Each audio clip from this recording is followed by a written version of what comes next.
সোনাস কিচেনে সকলকে স্বাগত। চলে এলাম আবারও একটা ভিডিও নিয়ে।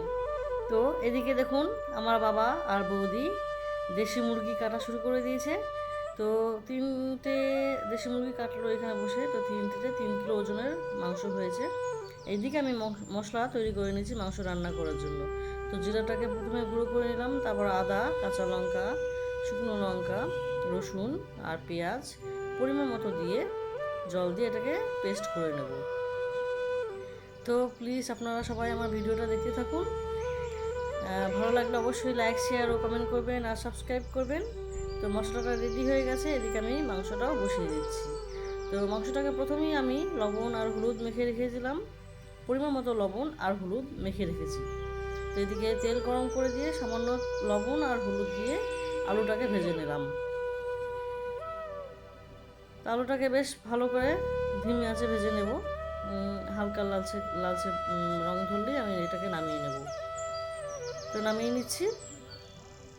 তো এখানে আজকে থাকবে 3টে রেসিপির ভিডিও। তো মাংসটাই হচ্ছে মেন রেসিপি। তো জিরা ফোড়ন দিয়ে দিলাম, আলুটাকে তুলে ভাজা হয়ে গেছে আলুটা। জিরা ফোড়ন দিয়ে দিলাম কুচনো পেঁয়াজ। 3 কিলো মাংস রান্না হবে এখানে, তো সেই অনুযায়ী আমাকে পেঁয়াজটা দিতে হবে। তো এখানে আমি প্রায় 3-4টে পেঁয়াজ কুচিয়ে নিয়েছি। তো সেটাকে ভাজা বসিয়ে দিলাম। আর বৌদি অন্য একটা গ্যাসে রান্না করছে। এটা হচ্ছে গিয়ে পটলের যে লতি হয়, কচি কচি যে ডগা হয়, সেই ডগার তরকারি, মানে এটা ডাল দিয়ে রান্না হচ্ছে। তো এটা আমি প্রথম থেকে দেখাইনি, যেহেতু মাংসটাই মেন রেসিপি। তো এদিকে পেঁয়াজটা ভাজা হয়ে গেছে। তবুও মুখে বলে দিই, পটলের যে লতিটা, মানে যে কচি কচি ডগা ছিল, সেটাকে ছুলে সেটাকে কুচি কুচি করে কেটে মুসুরির ডাল দিয়ে ওটাকে রান্না করা হচ্ছে। আর এদিকে পেঁয়াজটা ভাজা হয়ে গেছে, আমি মশলাটাকে দিয়ে দিলাম। সম্পূর্ণ যতটা মশলা ছিল সবটাই আমি দিয়ে দিয়েছি, যেহেতু অনেকটাই মাংস হবে। পরিমাণ মতো হলুদ দিলাম, পরিমাণ মতো লবণ দিলাম। লবণটা বুঝে শুনে দিতে হবে, যেহেতু মাংসে আমি আগেই লবণ পরিমাণ মতো দিয়ে রেখেছিলাম। সেই মতো আমাকে বুঝে শুনে মাংসটা লবণ দিতে হবে, যাতে বেশি না হয়ে যায়। তো মশলাটাকে বেশ ভালো করে কষিয়ে নিলাম। এই যে মাংসটা লবণ হলুদ মেখে রেখেছিলাম। তো মশলাটা প্রায় কষা কমপ্লিট। এবার মাংসটাকে আমি ঢেলে দেবো এর মধ্যে। বেশ ভালো করে কষতে হবে মাংসটা, যেহেতু দেশি মুরগি এটা। তো ভালো করে কষিয়ে নিতে হবে। এর মাংস একটু শক্ত হয়, একটু টাইম লাগে কষতে বা সেদ্ধ হতে। আমি গ্যাস কমিয়ে বাড়িয়ে ঢাকা দিয়ে দিয়ে এটাকে ভালো করে কষিয়ে নেব। ভালোভাবে কষতে হবে যাতে মাংস সেদ্ধটা প্রায় কষতেই হয়ে যায়। অন্য একটা কড়াইতে আমার বৌদি অন্য একটা রেসিপি বসাচ্ছে। এটা হচ্ছে কি কচু শাক। আগের দিন আমি দেখিয়েছিলাম কচু শাক তুলেছিলাম, সেই কচু শাকটা রান্না হচ্ছে এইখানে। তো কচু শাকটা আমি তুলে নিয়েছিলাম। তো বৌদিকে বললাম, বৌদি রান্না করছে। তো রসুন ফোড়ন আর কালো জিরা ফোড়ন দিয়ে কচু শাকটাকে বসিয়ে দিল। তো এর শাকটাকে জল দিয়ে একটু সেদ্ধ করতে হবে। তো জল দিয়ে দিল একটু, প্রায় 1.5-2 কাপের মতো জল দিয়ে দিল। শাকটাকে ঢাকা দিয়ে রেখে দেবে যাতে সেদ্ধ হয়ে যায় তাড়াতাড়ি। তো কচু শাক এইভাবে রান্না করলে বেশ ভালোই লাগে খেতে। এইভাবেই রান্না করতে হয় কচু শাক। আর এইভাবে রান্না করলে দুর্দান্ত লাগে খেতে, আমার তো খুবই ভালো লাগে। আমি আগের দিনও বলেছি কচু শাক আমার খুব প্রিয়।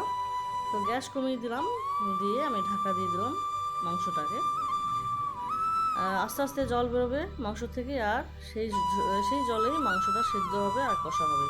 এদিকে বৌদি ঢাকা খুলে দিয়ে তার মধ্যে লবণ হলুদ পরিমাণ মতো দিয়ে আর পরিমাণ মতো লঙ্কা দিয়ে, মানে চেরা কাঁচা লঙ্কা দিয়ে এটাকে এবার ঘেটে নেবে।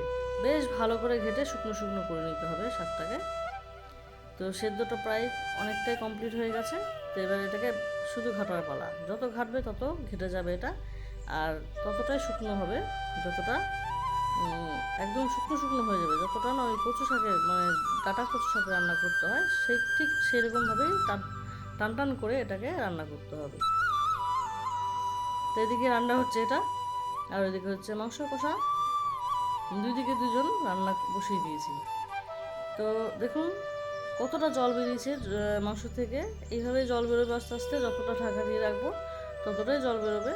আস্তে আস্তে জল শুকোবে, যতক্ষণ না জল শুকোবে ততক্ষণ কিন্তু আমি এটাকে কষিয়েই যাব। দেখুন সেই কচু শাকের অনেকটা রস শুকিয়ে গেছে, প্রায় কমপ্লিটের দিকে, কমপ্লিট হয়েই গেছে। তো এরকমভাবে রস শুকিয়ে নিতে হবে। তো শাকটা কমপ্লিট, নামিয়ে নিচ্ছে বৌদি। তো এইভাবে করে খেয়ে দেখবে বাড়িতে, বেশ ভালো লাগে খেতে। আমার বারবার বলছি, আমার তো খুব প্রিয়, খুবই প্রিয় আমার এই শাকটা। তো মাংসটা দেখুন প্রায় কষা কমপ্লিটের দিকে, জলটা অনেকটাই শুকনো শুকনো হয়ে এসছে। দেখলেই বোঝা যাচ্ছে যে মাংসটা প্রায় কষানো কমপ্লিটের দিকে। তো এবার আমি আলুটা দিয়ে দিলাম, ভাজা আলুটা। এটাকে দিয়ে আবার কিছুক্ষণ কষিয়ে নেব।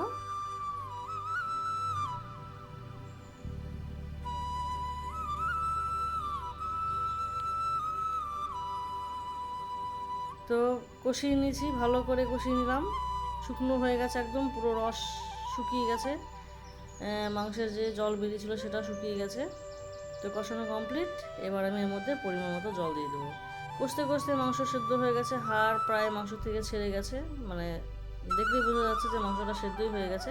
সেই অনুযায়ী আমাকে জল দিতে হবে, যেহেতু গ্রেভিটা আমি বেশি রাখবো না। জল দিয়ে দিলাম। এবারে ফুটানোর পালা। তো মাংসটা ফুটে গেছে, মাংস প্রায় রান্না কমপ্লিট আমার। এবার আমি দেবো এর মধ্যে গরম মশলা। এখানে বাটা গরম মশলা ইউজ করেছি, আপনারা গুঁড়ো ইউজ করতে পারেন। তো মাংসটা আমার পুরোই কমপ্লিট হয়ে গেছে। এবার আমি নামিয়ে নেব। তো গ্রেভিটা আলুতে অনেকটাই টেনে নিয়েছে, গ্রেভি একদম কষা কষা গ্রেভি হয়েছে। এটা খেতে কিন্তু দুর্দান্ত লাগে খেতে। তো আপনারাও খেয়ে দেখবেন এইভাবে। অবশ্যই কষাটা কিন্তু মেন, দেশি মুরগি কষানোটাই মেন।